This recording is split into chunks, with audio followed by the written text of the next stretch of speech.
And so now we are recording another episode of The Shmooze! Yay! And what are we going to talk about today? The Good Place.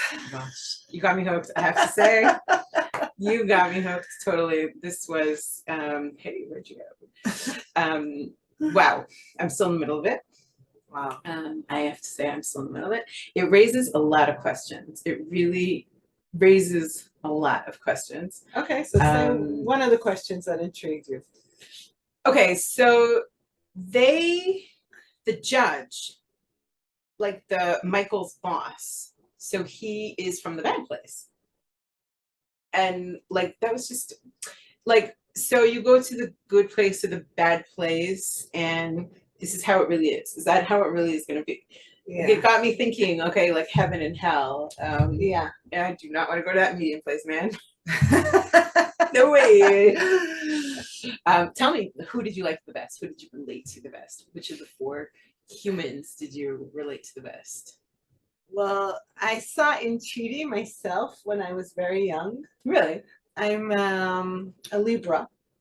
And you know, the Libra, the sign has the two cups trying to weigh stuff and make decisions. So right, decision making for me was horrendous as a child. Okay. I could always see what would happen if I would choose the other option. And I could really relate to that, to the hardship of making decisions and how difficult it makes your life. And it seems like it's, you know, amongst all human flaws, it seems like a very small flaw. Okay, it's tough to make decisions, but of course the show exaggerates it, but it's really hard. And so that's who I related to the most. Interesting. I think I saw myself in every one of them. Yeah. I love Tahani. I adored her. Like, you wanted to smack her sometimes because she was so obnoxious, but she was awesome. And at the beginning, Jason also, he annoyed me. But then you're like, wait a minute, there's something to this kid that it's like very, very sweet and very, very wholesome, even though he's doing drugs and robbing people and doing all these crimes. There's something very wholesome about it. But still, my favorite was Eleanor. She was like, wow, great bitch. Yes.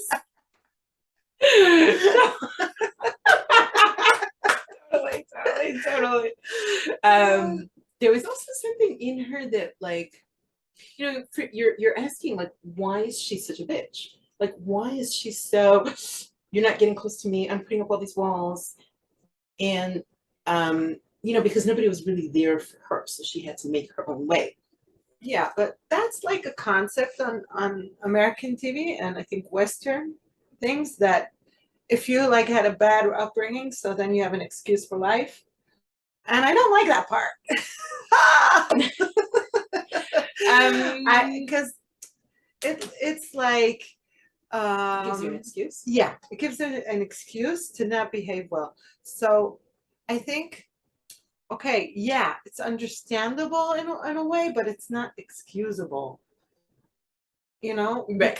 because especially today, there's so much ways available to improve yourself, to get help, to change. And I think that's one of the wonderful parts about this series, the change that she goes through. And like every one of them actually goes through a change, which is a beautiful character building thing. Mm-hmm. But you know, to come and say, okay, you had a crappy life, that means you're going to be a crappy person. It's like very deterministic and it doesn't take into consideration like the powers that people have to make real change in their lives. True.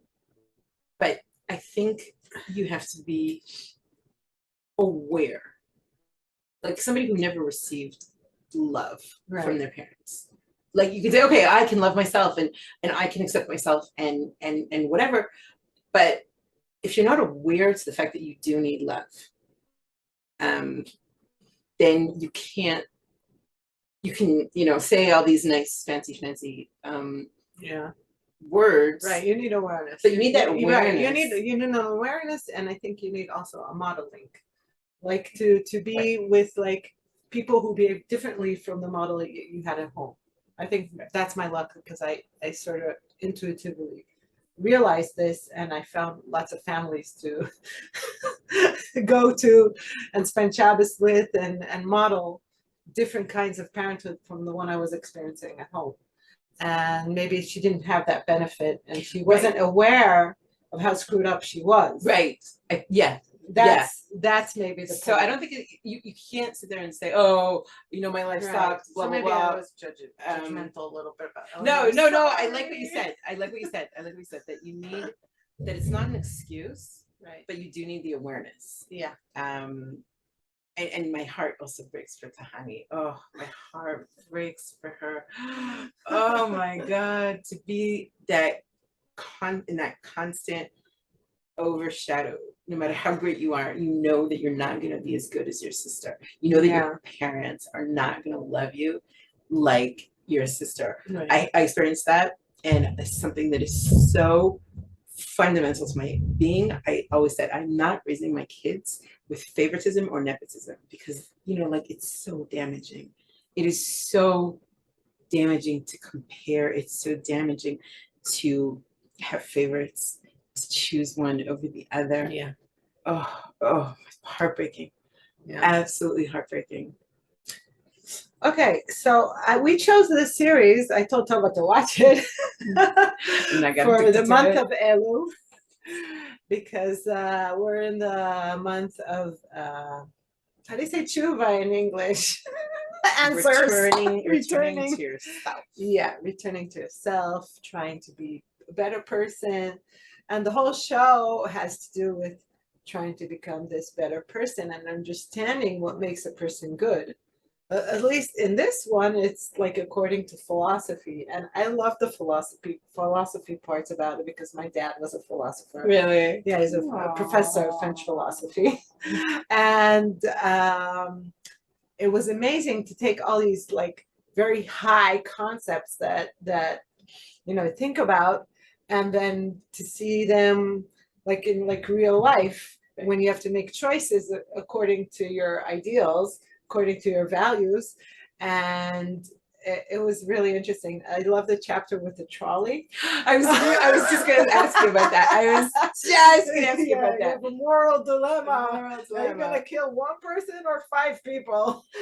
And Ted, Michael, Ted Danson, he got it at a few chapters later. Right. You know, he says, I got the answer, and the answer is you have to kill yourself in order to save everybody. And that was, it was all of a sudden, like, the philosophy, it bothered me a bit, because it was like very theoretical. And then all of a sudden, you know, Michael comes and he says, okay, let's make it real. And you're like, oh my God, it's a real dilemma. Yeah. And it's like, oh my God, like, really, what would you do? What would you choose? Yeah. And he made it real. He made it like, okay, so now you have to actually choose. You know what I'd love to see? Mm. I'd love to see a good bad place according to Torah. Because I think it's very different. Because like what I understand in Jewish consciousness is that the good and the bad are not like the outside things. It's not like you have frozen yogurt all the time and it really bums you out. But it's not if you have a nice house or a terrible house. It's like really the inside things that make it good or bad. Even I think for eternity, you know, when we go to heaven, oh my God, let's hope we get there. So we'll be like either very fulfilled by the life we lived here, or very frustrated with our choices, and that's real hell. That's hell. That's hell. I think that's the real good and bad. Then we also talked about in the Parsha. It was Parshat Re'eh. We talked about Hashem says, "Look, I'm giving you the good and the bad, and choose the good." Choose the good. Why does he have to tell us to choose the good? Of course, we're going to choose the good. You know, doesn't it make sense to choose the bad? And I think the bad choices are the stuff that we do, like for the momentarily gain. We want something like right now. We want some kind of satisfaction right now. Most of the stuff is like we don't look ahead. We don't see like the consequences. We don't see the extra 10 kilos. We don't see how something I'm doing now might hurt my siblings or my husband or something like that. Like I want this now, or I need to vent out now, or so the good and bad, as I see it, like from a Jewish point of view, is a lot to do with I'm going to do what's good, my better good, like even eventually, not necessarily right now, because I know it's good for me to pray, but not every prayer I'm really there, and sometimes I just say the words and it's just like a good habit, but good habits will take you where you want to go eventually. Right. I think it's interesting. What, like for me, being severely ADHD, it's very hard for me to put aside, like you said, the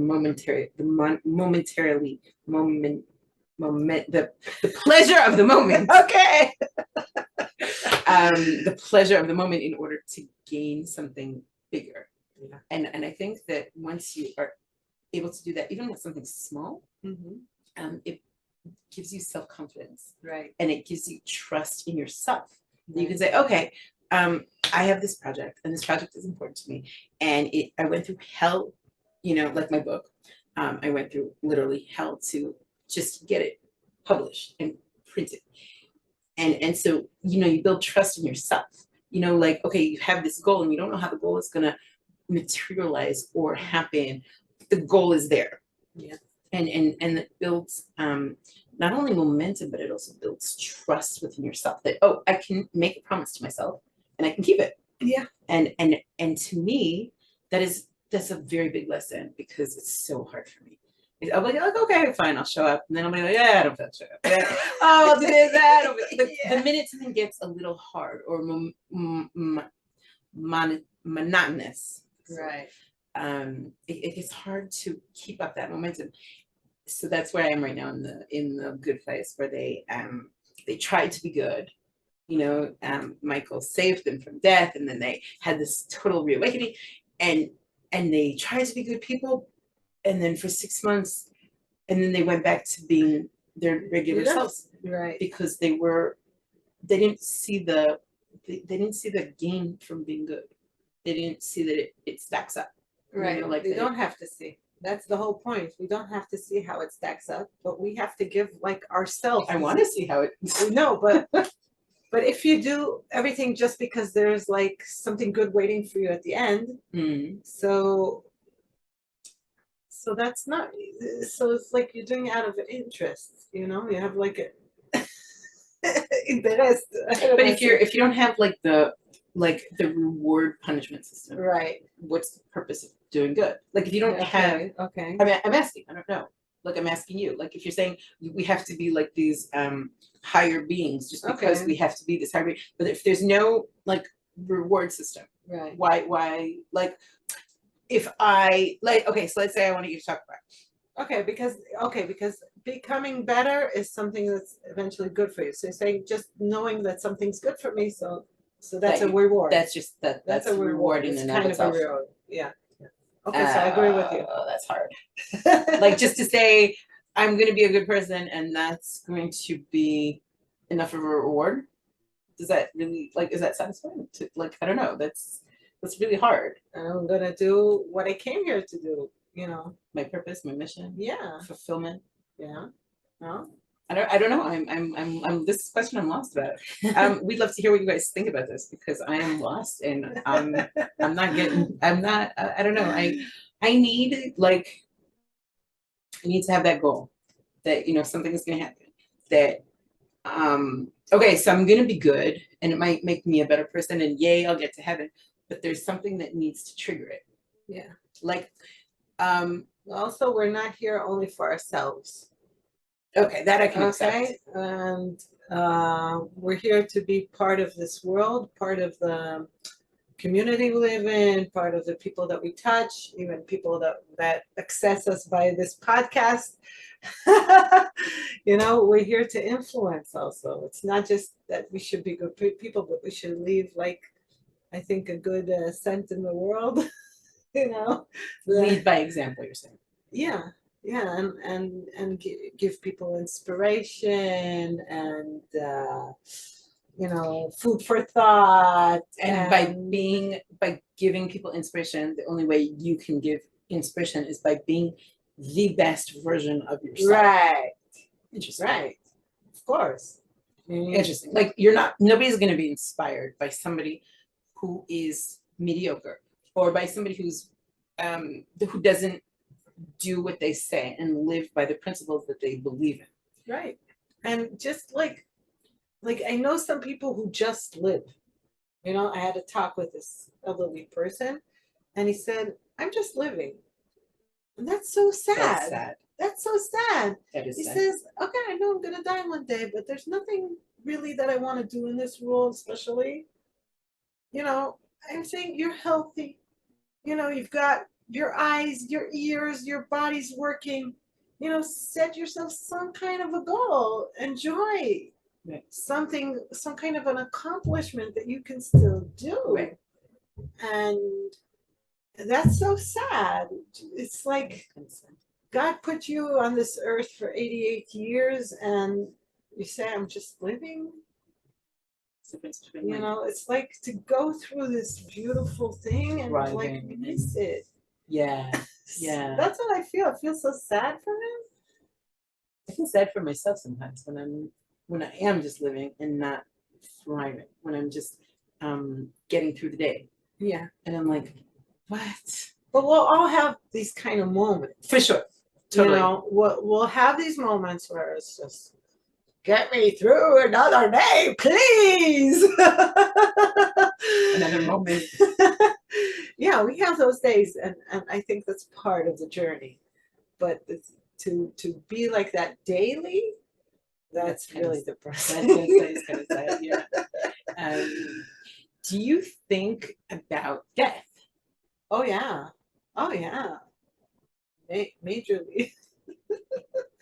Having my dad die when I was relatively very young. I was 22. Oh wow. Did he live once? No. You got married when you were? I got married when I was almost 24. Wow. When I was almost 23, my father died in the summer. A year before that, when it was a cancer patient in Jerusalem. So he came to a wedding of my cousin, which and I were both there. Oh my God. But we didn't meet each other. We were all there and we didn't meet each other. So maybe he did. Maybe he did like yeah. touch him. My aunt tried to shidduch me with Boaz, and it didn't work for her. I was like, my father's a cancer patient. I'm not gonna date a guy who's doesn't have his bagrut. No, I'm not gonna do that right now. I wasn't open to the suggestion at all. So was she the one that eventually made the shidduch? No. Oh, the same couple that got married. Right. It was the year that my father died. So they invited Boaz for Shabbat Sukkot, and I invited myself after that. So we met up on the bus on the way there. That brings home like the topic of like, you don't know what actions you do and how they affect and how they ripple out to other people. Right. Like somebody told me years ago after this happened like maybe 10 years ago. And she told me like 2 or 3 years ago, and it stayed with me. She says, I remember you. And I'm like, who the heck are you? And she says, somebody was sitting Shabbat and you brought them iced coffee. And I'm like, okay. It would be something that I have no recollection of it. Right. And she's like, that made such an impact on me. And I'm like, for real? Wow. She's like, yeah, because it was so hot and that was what you really wanted and it made it so bad. And I'm like, like those small things, it like creates ripples. So like your father and your husband and you were all at this wedding, and one of them could have done something that so small that would have just created that ripple I think it created effect. that ripple because when I saw him like a year later, I'm like, he looks familiar, you know. I didn't know I saw him at the wedding, but I Right. was like, he looks familiar. But it created that like chain effect. Yeah, it's called in Hebrew in Aramaic rishimo. Rishima. Rishimo. I like It's that. like a little like when you write something and you have a piece of paper underneath and you can see what was written, you know. So it's like it's sort of an imprint, right. and A faint, yeah, but yeah. yeah, I like that. So I think also if we connect it to the series, so they all have like an imprint on each other, the whole gang. Right. And even though like if we I think it's the second season starts rebooting and stuff. Yeah. Reboots them every time. But they have like this imprint. And we come into this life. I don't know if we're a clean slate. I'm not quite sure about that because sometimes we have stuff imprinted Right. in us from our parents, from our grandparents, And from our former lives. in former lives, and trying to make out the best of what we've got and clean out whatever we don't need. That's also part of being a better person and living in the good place without dying. But I think death is really important. I've been trying to write a book about somebody who can't die. And when you have something to live for, you know, so death is really makes life meaningful. Right. Because when you can't die, it's like, that's very deep. What can I do? What purpose, right? Yeah, what purpose? Right. What's my purpose if I can't die? Interesting. Very and we have in the concept of death things that are worth to die for. You know, I'm not going to talk about ice cream, but no ice cream is worth dying for. No, but it's like no, but like you say, okay, if wait, which ice cream is worth dying for? I don't know. There's some ice creams that are like really good, but I'm not going to eat ice cream. It's okay. But you say, you know, but really like something that you would sacrifice your life for. That's like the whole concept of Kiddush Hashem. Right. And that why do we say that there are some things we're going to sacrifice our life for? Because we say we value our life so much. And there's something that but is there higher. Are stuff, yeah, but there's even higher than life. Mm-hmm. I think it's different from the Arabs concept. I was just thinking because that Arabs, they don't care about their lives at all. That's what I see. Like they can walk across a really busy street without looking if they're gonna get hit or but not. They do have that concept of shahid. You know that yeah. Oh, you're gonna blow yourself up and become a holy person and then go the next life and yeah. So I'm struggling with this because I know that there is the concept of Kiddush Hashem, and people do die al Kiddush Hashem. It's a hard concept. This one is the hard one. Like you hear all these great stories like in the Holocaust. He never did anything. He never kept mitzvahs and then when it was time, that moment, or all these great people that you hear about through history, they all have Kiddush Hashem. And you're right, there is something higher than life. But I guess it would exist in all religions then. Like, I guess, like that concept of there being something higher than life itself, which it's interesting. Like, because life is only a form. It's like a form? Yeah, it's a form of being. It's like, okay, let's say I'm wearing clothing. Okay, this does not define me. Tomorrow I'm going to wear something else. It doesn't define you, no. But that's the first thing that people say about it. Right. And same thing about being alive. Our neshama is inside this corpse. Yeah. And but It doesn't define it. What, the neshama or the body? The body doesn't define the neshama. It helps the Wow, we're going neshama. really deep. It helps the neshama express itself. It helps her go through whatever journey we have to go through here and become a little better and maybe fix some things that we can, you know. But after we die, if we get sent here again, we're going to have like a totally different body and a totally different set of circumstances and a totally new set of people that we're going to meet. Or maybe there are also going to be reincarnations of people from our past or whatever. Do you think that we have the same purpose each time we come back? No, No. not necessarily. Depends what we did. You know, some people don't get it. Like Jason. He becomes a monk at the end, right? I don't remember the end. I I mean, I saw the series a while back, and now to talk about it, I got like to no episode to the third show Season? yeah, third season, and the fourth was a little disappointing. Still. Oh no, I'm not there yet. But still is very good.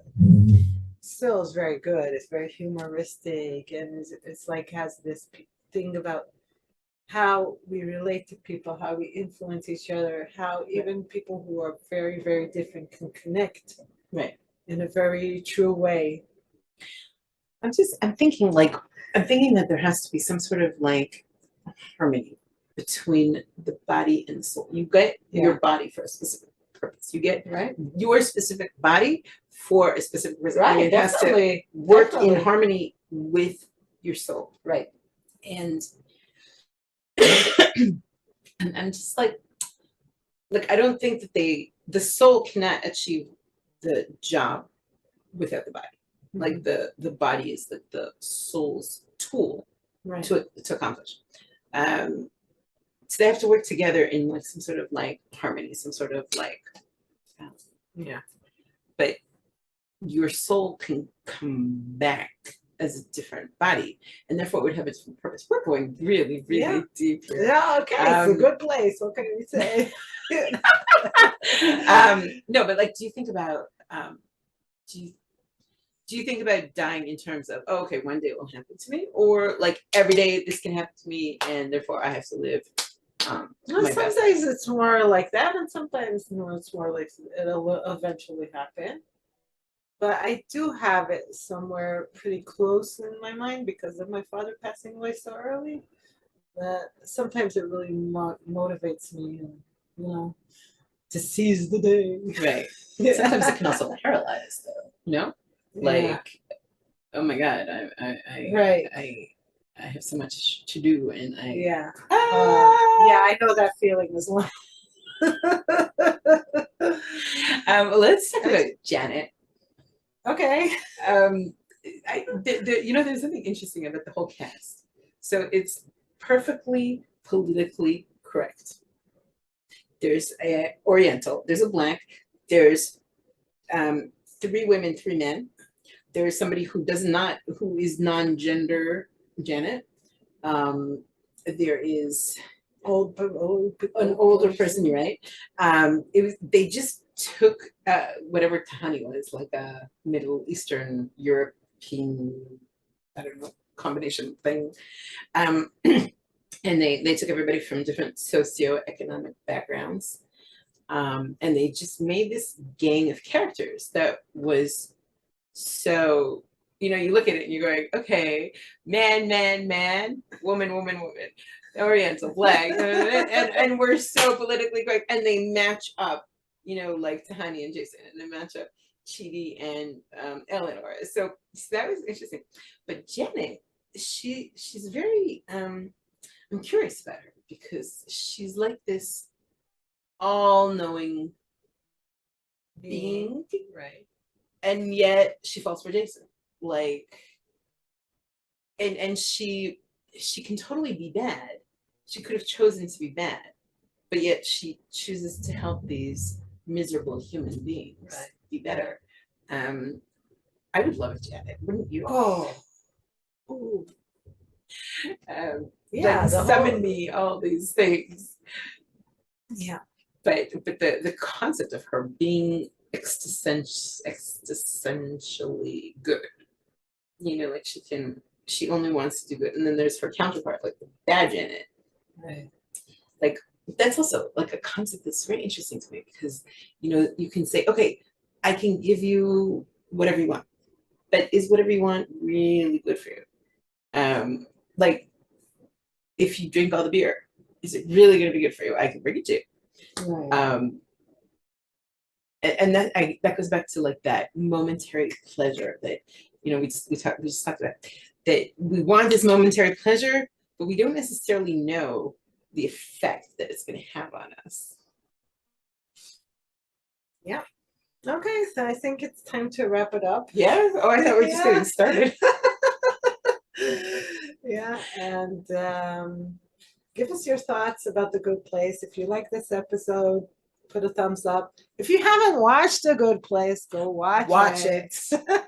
Watch it. A very warm recommendation.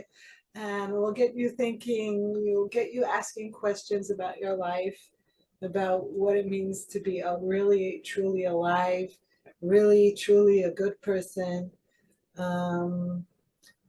I think even there's another little note that I want to say about the being bad person is that the way it's portrayed on the series, it seems like a lot of fun. Yes, it does.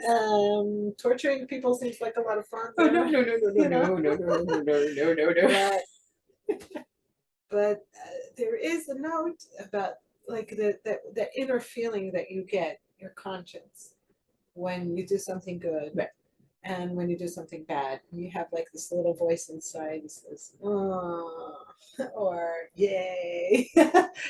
And I think the more we listen inside to these inner voices, we get the right guidance. We have our inner Janet. Ooh, but so what you're saying is that the more you listen to your own voice, going back to what we were discussing before, the more you listen to your own voice and you become a better person, that in itself becomes its own reward. Yeah. Wow. Yeah. I think it would show. But there's also external rewards, of course. But I think we shouldn't say, okay, external rewards are bad. No, they're really good. We can use them effectively. We can give ourselves rewards. We can enjoy when somebody compliments us. I'm all for external rewards. If you didn't understand it, I'm all for that. Yay. But I think it's like you have to also balance stuff out, So sometimes people think that being good is just doing good for other people, and I think being good is also being good to yourself. Starts with and charging yourself, and giving yourself. And Whatever- today what is you need. September the 1st, and all the children go back to school. Yes, this is our charging. This is our ourselves. Yeah, this is it. This is definitely Totally. So have a great 1st of September. Have it. it. Subscribe Enjoy. to our channel. Put the thumbs up, and we'll see you on the next Shmooze.